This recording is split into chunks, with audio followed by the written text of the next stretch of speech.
Doctor కొలమినరీ fibrosis అంటే ఏంటి sir? So చాలా మందికి ఏంటంటే ఈ పల్మనరీ ఫైబ్రోసిస్ అనేది తెలియదమ్మా. కానీ ఈ పల్మనరీ ఫైబ్రోసిస్ అనేది ఎక్కువ ప్రాచుర్యంలోకి ఎప్పుడు వచ్చిందంటే కోవిడ్ వైరస్ ఇన్ఫెక్షన్స్ రావడం బిగినాయన్నమాట.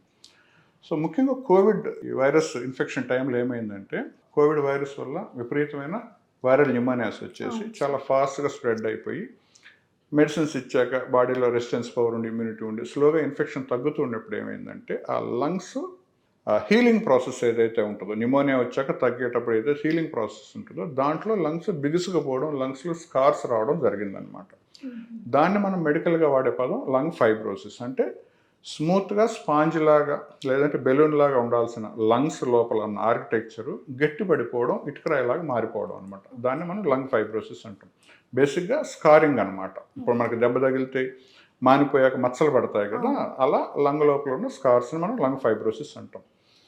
అది కోవిడ్ అప్పుడే కాదు, ముందు కూడా ఉండేదన్నమాట. సో ఎవరికైతే ఎక్స్టెన్సివ్గా లంగ్ డ్యామేజ్ జరిగేదో, పాతకాలంలో ఏంటంటే ట్యూబర్క్లోసిస్ చాలా సివియర్గా వచ్చి మెడిసిన్స్ తెలుసుకోలేక మెడిసిన్స్ ప్రాపర్గా లేక మానిపోతూ లంగ్స్ని డ్యామేజ్ చేసి ఫైబ్రోసిస్గా మార్చేదన్నమాట. అలానే కొంతమందికి పుట్టుకతోనే లంగ్స్ లోపల రంధ్రాలు ఉండేవన్నమాట, బ్రాంకిఎక్టాసిస్ అని, దాంట్లో కూడా అలా వచ్చేది. అలానే ఇప్పుడు మనం అనుకున్నట్టుగా వైరల్ ఇన్ఫెక్షన్స్తో మనం ఆ లంగ్ ఫైబ్రోసిస్ని చూస్తున్నాం. అలా కాకుండా అసలు కంప్లీట్గా డిఫరెంట్ ప్రాబ్లమే ఉంటుందన్నమాట. దాన్ని మనం ఏమంటామంటే ఇంటర్స్టిషియల్ లంగ్ డిసీజ్ అంటాం. సో అంటే ఆ లంగ్ లోపల ఏవైతే ఆ చిన్న చిన్న పొరలు ఉన్నాయో గట్టిగా బిగుసుకుపోవడం, ఇది ఒక బ్రాడ్ నేమ్ అనమాట. ఇంటర్స్టిషియల్ లంగ్ డిసీజ్ ఒక నార్మల్గా మనం వాడే ఒక నేమ్. కానీ అది ఎందుకు వస్తుంది గమనించినప్పుడు చాలా మందిలో ఏంటంటే స్మోకింగ్ చేసే వాళ్ళల్లో వస్తూ ఉంది, డ్రగ్ అడిక్ట్స్లో వస్తూ ఉంది. ఇంతకుముందు మనం అనుకున్నట్టుగా ఈ కెమికల్ ఫ్యాక్టరీస్లో పనిచేసే వాళ్ళల్లో కానివ్వండి, లేదంటే ఎక్కువ పొల్యూషన్లో వర్క్ చేసే వాళ్ళకి కానీ అది వస్తూ ఉంటుంది. ముఖ్యంగా ఈ కోల్ మైన్స్ అన్నమాట. అలానే ఏ కారణం లేకుండా కూడా దీన్ని మనం చాలా మందిలో చూస్తూ ఉంటాం. దాన్ని మనం ఇడియోపతిక్ పల్మనరీ ఫైబ్రోసిస్ అంటాం అన్నమాట.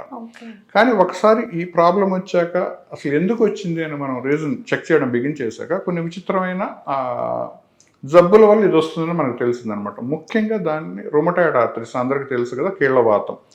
ఎవరికైతే రొమటాయిడ్ ఆర్థరైటిస్ ఉందో, ఎస్ఎల్ఈ, లూపస్, సిస్టమిక్ స్క్లెరోసిస్ వంటి ప్రాబ్లమ్స్తో బాధపడుతున్నారో వాళ్ళ ఏంటంటే వాళ్ళ శరీరంలో ఉండే రక్త కణాలే వాళ్ళకి ఎగనిస్ట్గా పనిచేసి ఫస్ట్ లంగ్ని అఫెక్ట్ చేస్తాయన్నమాట. ఇది జాయింట్స్ అయిపోయాక, స్కిన్ అయిపోయాక. వాళ్ళలో కూడా ఈ లంగ్ ఫైబ్రోసిస్ మనం చూస్తూ ఉంటాం. దాన్ని మనం secondary ILD because of connective tissue disorders అంటాం అనమాట. సో ఈ వీళ్ళలో సిమ్టమ్స్ ఎలా ఉంటాయంటే పొడి దగ్గు, విపరీతంగా దగ్గుతూ ఉంటారు, కఫం రాదు కానీ దగ్గుతూనే ఉంటారు. కొద్ది రోజుల తర్వాత బ్రీతింగ్ ఇష్యూస్, ఆయాసం వస్తూ ఉంటుంది అనమాట. ఇంక వేరే ఏముండవు, జ్వరాలు ఉండవు, మిగతా ఏముండవు అనమాట. ఇదేంటంటే ఒక్కొక్కసారి అలర్జిక్ బ్రాంకైటిస్ అనో లేదంటే ఇంకొక కాఫీ ఆస్తమా అని చెప్పేసి చాలా సార్లు మిస్ అయిపోతూ ఉంటాం దీన్ని.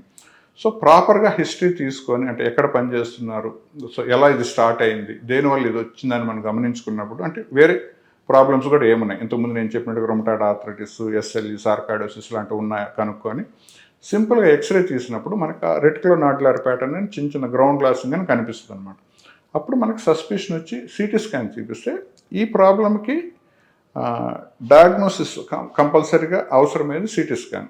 హై రెజల్యూషన్ సిటీ స్కాన్ చేస్తే క్లియర్గా కనపడిపోద్ది అనమాట. దాన్ని మనం ఈజీగా ఐడెంటిఫై చేయొచ్చు. చేశాక ఏంటంటే ఏం చేయగలం అంటే interstitial lung disease, lung fibrosis అని చేయగలం. ఇంతకుముందు ఏదైతే రీజన్ తెలుసుకున్నాక మనం ఏదైతే బ్లడ్ టెస్టులు చేస్తామో కొన్నిటిలో తెలియదు, అప్పుడు మనం లంగ్ బయాప్సీ చేస్తాం అనమాట. క్రయో లంగ్ బయాప్సీ అని చేసినప్పుడు ఎగ్జాక్ట్గా దేనివల్ల వచ్చింది, లోపల ఏమి పెథాలజీ జరుగుతుందని వల్ల లంగ్స్ స్మూత్గా ఉండాల్సిన గట్టిపడిపోతే తెలుస్తుంది అనమాట. ఎప్పుడైతే మనకు రీజన్ తెలిసిందో దాన్ని కానీ మనం ఐడెంటిఫై చేసి ఆ ప్రాబ్లమ్ని కానీ మనం కంట్రోల్లో ఉంచగలిగితే ఫర్దర్గా లంగ్ డిటోరియేషన్, ఫర్దర్గా లంగ్ ఫైబ్రోసిస్ ఉండదు. సో ఇంతకుముందు చెప్పినట్టుగానే ఏ లంగ్ ప్రాబ్లం అయినా కానీ over a period of time heart మీద ఎఫెక్ట్ చూపిస్తుంది. సో అగైన్ మళ్ళీ హార్ట్ ఎన్లార్జ్ అవ్వడం, పంపింగ్ యాక్షన్ తగ్గిపోవడం, ఆక్సిజన్ లెవెల్స్ డ్రాప్ అవ్వడం, ఇంట్లో మనం ఆక్సిజన్ పెట్టుకోవాల్సిన అవసరం రావడం, అలానే నాన్ ఇన్వేజివ్ వెంటిలేషన్ రావడం, వీళ్ళు చాలా మనం ఫ్రీక్వెంట్గా చూస్తూ ఉంటాం. దీనికి నెక్స్ట్ ఏంటి అంటే ఒక స్టేజ్ దాటాక అవ్వట్లేదు, అన్ని కాంప్లికేషన్స్ వస్తున్నాయంటే they should go for lung transplantation. ఏదైతే ఊపిరితిత్తులు గట్టిపడిపోయో ఊపిరితిత్తుల మార్పిడికి వీళ్ళు వెళ్ళవలసి ఉంటుంది అనమాట. అది మనకి మెయిన్, మనం ఈ ప్రాబ్లంకి క్యూరేటివ్గా మనం చెప్తాం. అదర్వైజ్ ఏంటంటే మెడిసిన్స్ వాడుకుంటూ సిమ్టమాటిక్ ట్రీట్మెంట్ చేసుకుంటూ అండర్లైన్ ప్రాబ్లం మనం కంట్రోల్లో ఉంచుకోవడం. Okay sir.